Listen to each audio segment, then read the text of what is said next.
And now we'll have Miss Tricia Spencer, our first speaker on the opposition, who will be speaking for 10 minutes. Every child has the right to a standard of living that is good enough to meet their physical, social, and mental needs. Article 27 of the UN Convention on the Rights of Child. Moderator, worthy opponents, attentive audience, today my partner and I stand in opposition to the mood which states the increased number of women in the workplace has negatively impacted children. In fact, we will demonstrate the opposite. The increased number of women in the workplace has positively impacted children. According to the Merriam-Webster Dictionary, negatively is defined as lacking positive qualities, marked by features that hinder or oppose constructive treatment or development. We will follow the UN Convention and define a child as everyone under the age of 18. The opposition will show the increased number of women in the workplace is a positive and does not hinder or oppose the constructive treatment or development of human beings under the age of 18. I will show how the increased number of women in the workplace allows a society and a family to conform to the UN Convention on the Rights of a Child. My partner will then strengthen the argument by showing how Caribbean women entering the workplace have radically altered our society for the better, has enhanced the lives of women, and most importantly, has had huge, humongous positive effects on those under 18. In 1989, governments worldwide promised all children the same rights by adopting the UN Convention on the Rights of a Child. These rights are based on what a child needs to grow, survive, participate, and fulfill their potential. They apply equally to every child, regardless of who they are or where they are from. All UN member states, except the United States and Somalia, have now formally approved the convention. These rights are split into four main categories. 1. The right to survival. All children have the right to life, health, nutrition, name, and nationality. 2. The right to development. All children have the right to education, care, leisure, and recreation. 3. The right to protection. All children have the right to be protected from exploitation, abuse, and neglect. 4. The right to participation. All children have the right to expression, information, thought, and religion. It is our contention that women joining the workplace in increasing numbers strengthen all of these rights. Moderator, before I proceed with this argument, I would like to remove a common fallacy from everyone's mind. Professor Bianchi, who studied time use surveys done by the Census Bureau and others, has concluded that contrary to popular belief, the broad movement of women into the paid labor force did not come at the expense of their children. Not only did fathers spend more time with children, but working mothers, she found, spent an average of 12 hours a week on childcare in 2003, an hour more than stay-at-home mothers did in 1975. Time allocated by mothers to childcare remains the same or increases despite their greater work effort. According to Mary Gray Lloyd in her book, Competing Devotions, Career and Family Among Women Executives, a woman's devotion to family competes devotion to work, even among high-income professional mothers who are most heavily invested in their jobs. Being a good mother devoted to one's children is a core principle that does not change when women take on more hours of paid work. Moderator, the United Nations recognizes that all children have the right to survival. During the 1970s, divorce rates in the US rose sharply, causing more children to be raised by single mothers. And a married mother in the United States today faces high probability of becoming both the main caregiver and the main breadwinner for her family during at least part of her child's life. In the Caribbean, 30 to 50% of African Caribbean families are headed by a female, and 30% are raised exclusively by their mother, according to Jocelyn Messiah in her book, Women Who Head Households. published by Fairfield Barbados Institute of Social and Economic Policies.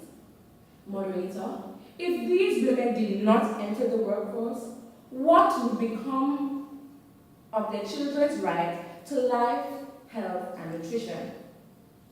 All children have the right to development. Women are becoming more educated, and their numbers in the workplace are increasing. The educational level of working women aged 25 to 64 rose substantially from 1970 to 2005 in the US.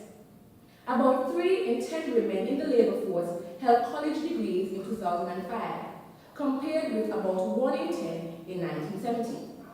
About 8% of women in the labor force in 2005 were high school dropouts, compared with 34% in 1970.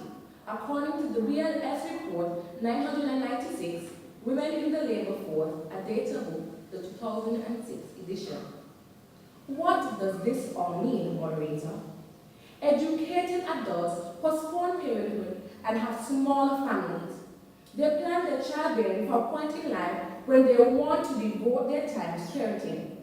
Middle-class children participate in numerous extracurricular activities, many of which require active parental involvement.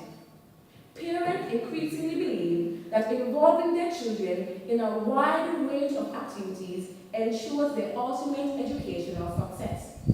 Annette Laurent, in her book, Unequal Childhoods, labels such parenting as concerted cultivation, and her follow-up interviews with children such cultivated suggest they perform well in young adulthood, especially compared with peers from families with less education and less involved parenting.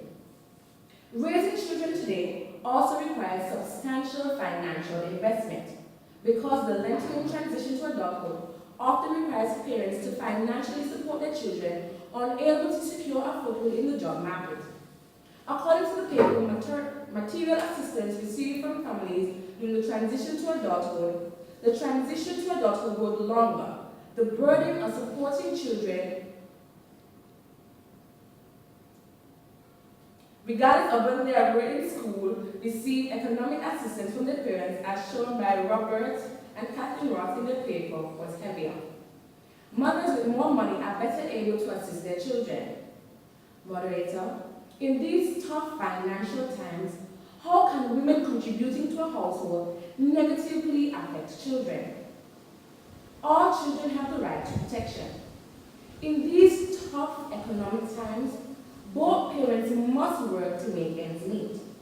A research paper by the National Security for the Prevention of Cruelty to Children in the UK revealed that children who grow up in poverty can be more vulnerable to some forms of maltreatment, particularly neglect and physical abuse.